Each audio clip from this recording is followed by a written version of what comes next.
mais c'était la première fois qu'un poste était pris en entier avec les soldats. Donc là, ils ont décidé son élimination. Ils ont monté un dossier de renseignement à son sujet et ils suivaient tous ses déplacements. Ils savaient très bien où est-ce qu'il était, son PC, dans l'année 1958, mais ils attendaient la bonne date pour intervenir. Parce que s'ils déplacent des unités, il faut que ça soit payant. Il ne faut pas que ça tombe sur un terrain vide sans moudjahidine. Donc, il a rassemblé les renseignements à son sujet pour une élimination efficace et payante. Alors, en plus de le suivre, de le pourchasser, fait une campagne de désinformation. Surtout avec l'affaire qu'on appelle la plus vite, que moi j'appellerais plutôt complot bleu. Ils ont essayé de diaboliser le colonel Améroche pour qu'il soit rappelé par le GPR. Ils se disent, puisqu'on n'arrive pas à le tuer dans le maquis, dans la forêt de Lakfadou, on va faire en sorte que le GPRA le rappelle. Campagne de désinformation contre lui, comme quoi c'est un criminel qui tue des moudjahidines.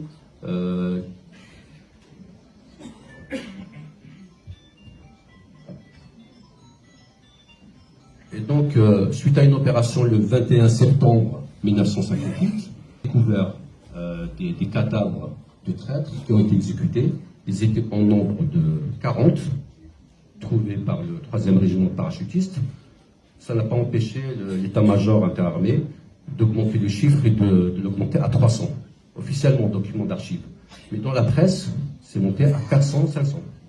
Alors qu'il n'y en avait que 40 qui ont été exécutés suite à une traîtrise, parce qu'ils c'était des traîtres, ils ont été jugés par un tribunal. Mais comme ils voulaient le rendre comme un homme meurtrier, pour qu'il soit rappelé par le GPRA, ils ont augmenté les chiffres, ils ont fait une grande campagne dans la presse, ils ont attendu qu'il soit rappelé en Tunisie. Donc l'année 58 pour la wilaya 3 avec beaucoup d'embuscades, avec Abdelkader Bareki par exemple, et d'autres chefs de bataillon qui ont réussi à faire des embuscades très meurtrières. À partir de mai 1958, il y a eu le problème des munitions. Suite à la construction des barrages à l'est et à l'ouest, il y avait peu de munitions qui arrivaient dans les wilayas de l'intérieur. Mais toutes les wilayas étaient concernées. Et toutes se plaignaient du problème de munitions. Améroche qui avait une vision nationale de la guerre, voulait une réunion entre tous les colonels tous les 3 mois. Bon, entre le moment où il a décidé de réunir les colonels pour une réunion interwilaya, à partir suite à la réunion du wilaya du 5 mai 1958, il a fallu des mois pour l'organiser, et il est arrivé à l'organiser au mois de décembre, seulement au mois de décembre 58. Et les Français ont tout fait pour empêcher cette réunion. Ils étaient au courant qu'elle allait avoir lieu. Donc ils ont monté beaucoup d'opérations pour essayer de l'empêcher et d'éliminer les colonels dans l'éventualité où ils allaient se rencontrer. Et ils ne sont pas parvenus. Donc, le point le plus important qui était parmi les décisions de la réunion interwilaya de décembre 1958, c'était que les colonels demandaient une réunion à l'extérieur, en Tunisie. C'est le point numéro 20, quoique demeurant une base solide de la plateforme de la Soumane, le Congrès, la plateforme demande d'être révisée, certains points sont dépassés et incompatibles avec la situation actuelle, demandant dans l'intérêt de la révolution convocation dans les meilleurs délais et n'importe où, Congrès national auquel participeront toutes les wilayas. Donc, la réunion qui devait avoir lieu en Tunisie est une demande des colonels de l'intérieur. Ça, c'est un point très important, parce qu'il y a beaucoup d'historiens qui disent que Améroche est parti de son propre chef en Tunisie parce qu'il voulait, entre guillemets, régler des comptes, ce qui est complètement faux. Il est parti parce qu'il a été convoqué suite à une demande d'être convoqué en même temps que tous les colonels pour parler des problèmes que se posaient à toutes les wilayas, ce qui est tout à fait normal. Je vais ouvrir une petite parenthèse sur de la wilaya 3. Donc, la wilaya 3 avait réussi à avoir un poste radio à partir du 15 août 1958. 15 août 1958. Donc, les opérateurs radio ont réussi à envoyer des messages et à recevoir des messages de la part de l'état-major Est ou du ministre des Forces armées, Karim El Qassem, pendant une courte période de août 58 jusqu'au 17 mars 59. Donc, le réseau radio de l'ALN, et donc de la wilaya 3, on voit celui à la carte de gauche, c'est l'ensemble du territoire algérien, de toutes les wilayas. De droite, c'est celle de la wilaya 3. La France savait parfaitement combien il y avait de postes radio, quels sont ceux qui étaient fonctionnels, ceux qui étaient en panne, combien d'opérateurs radio il y avait. Donc elle savait très bien que la wilaya 3 avait 2 postes radio, un qui avait pour opérateur Aït Hamid, c'est Taïb, et un autre en zone 1 qui appartenait à Nordine Belkhodja. Il ne voulait surtout pas que le colonel Amiroche ait un poste radio. Des directives ont été signées pour que les postes radio soient éliminés. Parce qu'il savait très bien que s'il avait un poste radio, il allait mettre en œuvre sa volonté d'organiser les wilayas à l'échelle nationale. D'ailleurs, qu'il allait réunir les colonels. Et il ne voulait pas qu'ils les réunissent. Pourquoi?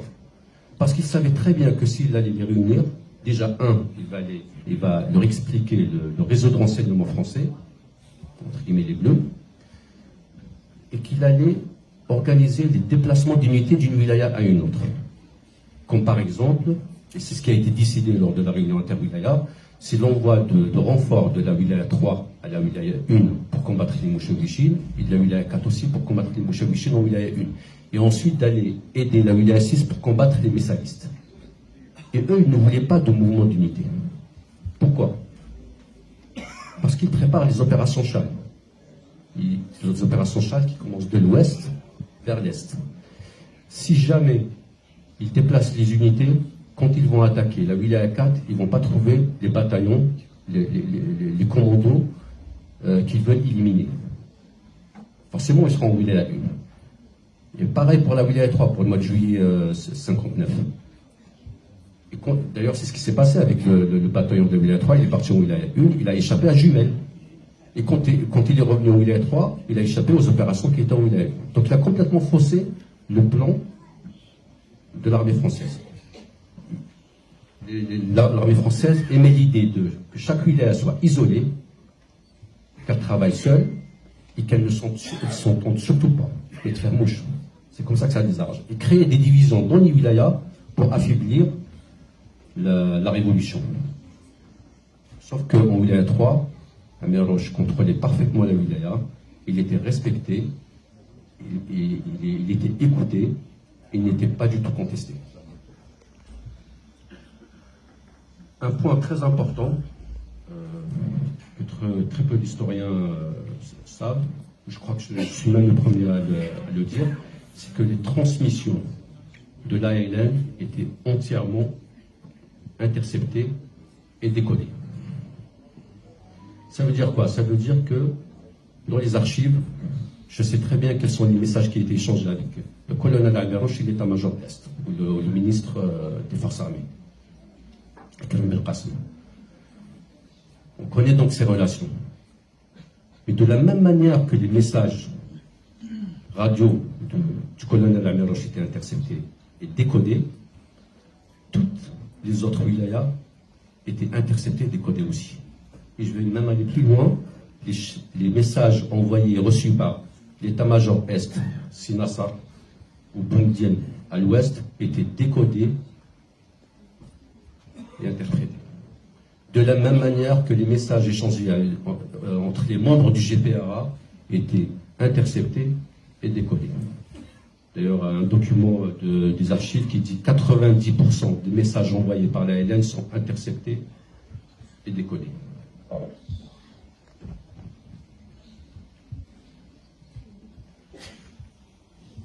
En plus d'intercepter et décoder les messages, la France utilise aussi la goniométrie pour localiser les postes radio.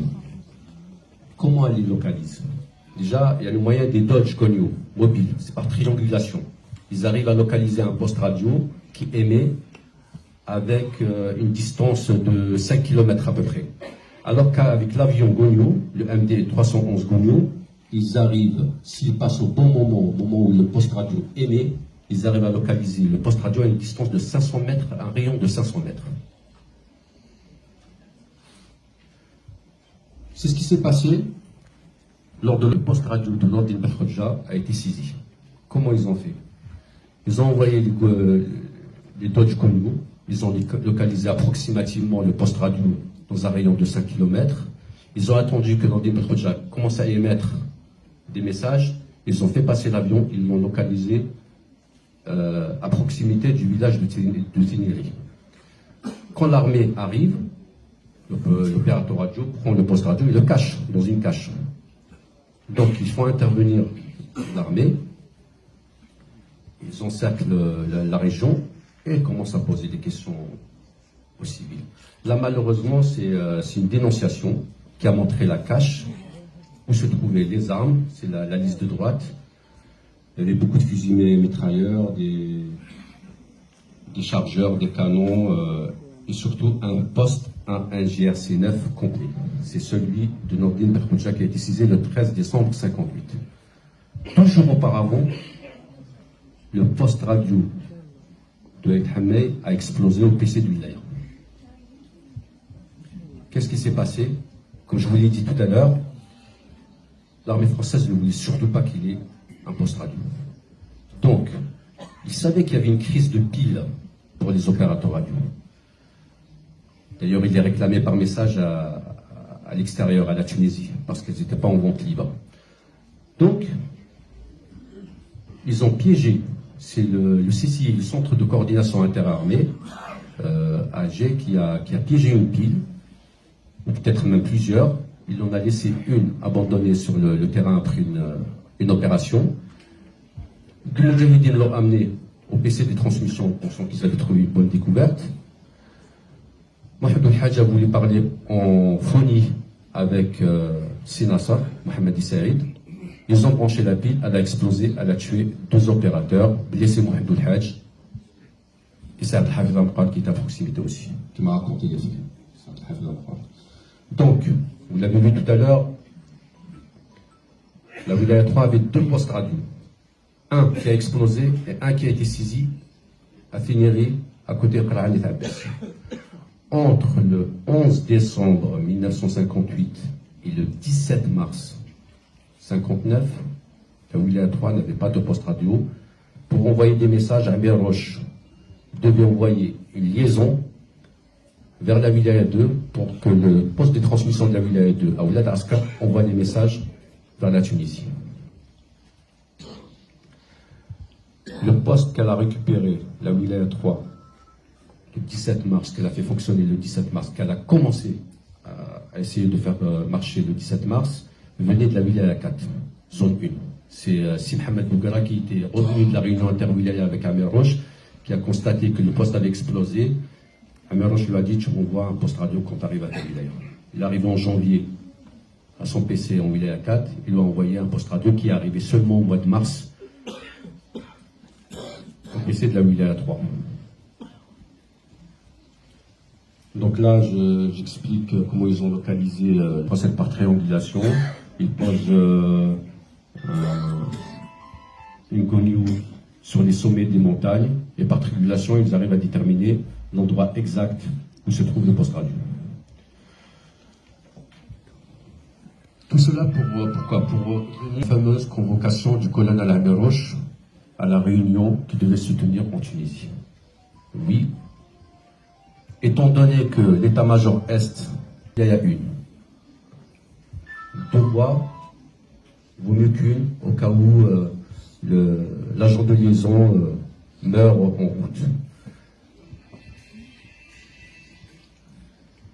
Nous avons vu que les colonels ont demandé une réunion. Le JPR a décidé d'organiser cette réunion. Il a envoyé les télégrammes de convocation à tous les colonels de l'Intérieur. Si Nasser Mohamed Nasser a convoqué Hadj al-Khdar, le colonel Ali Kafi et le colonel Amirouche. Le colonel Boumediene a convoqué Si Mohamed, Si Houès et l'autre fille qui était déjà à l'extérieur d'ailleurs. Donc, le message de convocation a été envoyé le 21 janvier 1959. Amirouche ne l'a reçu que le 16 février, le temps que la liaison marche à pied du PC de la Wilaya 1 vers le PC de la Wilaya 3 et celui de la Wilaya 2, du PC de la Wilaya 2 de Vlad Askar jusqu'au PC de l'Akfedou.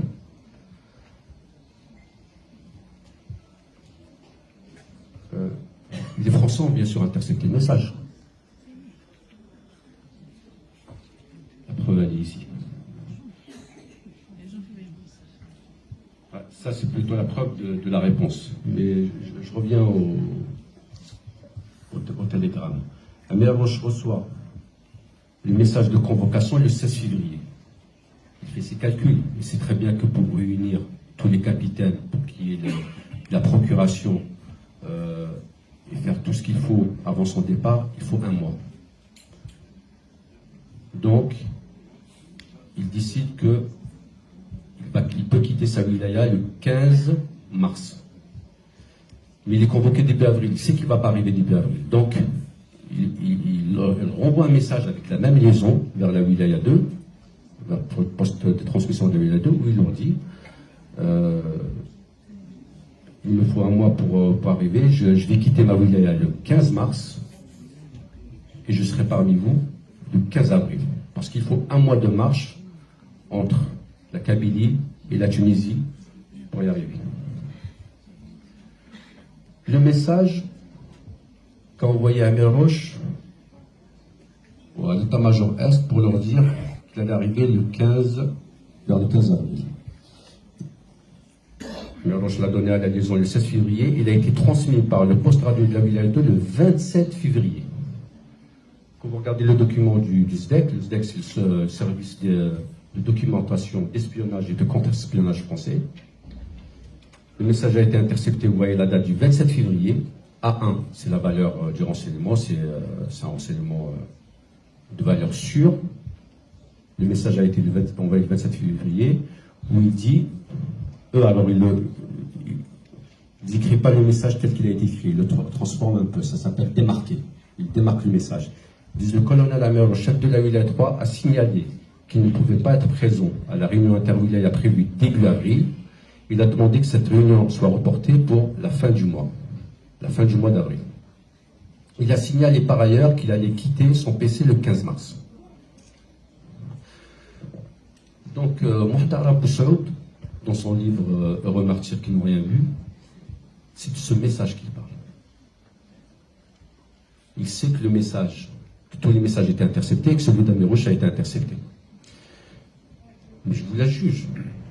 À travers un renseignement comme celui-là,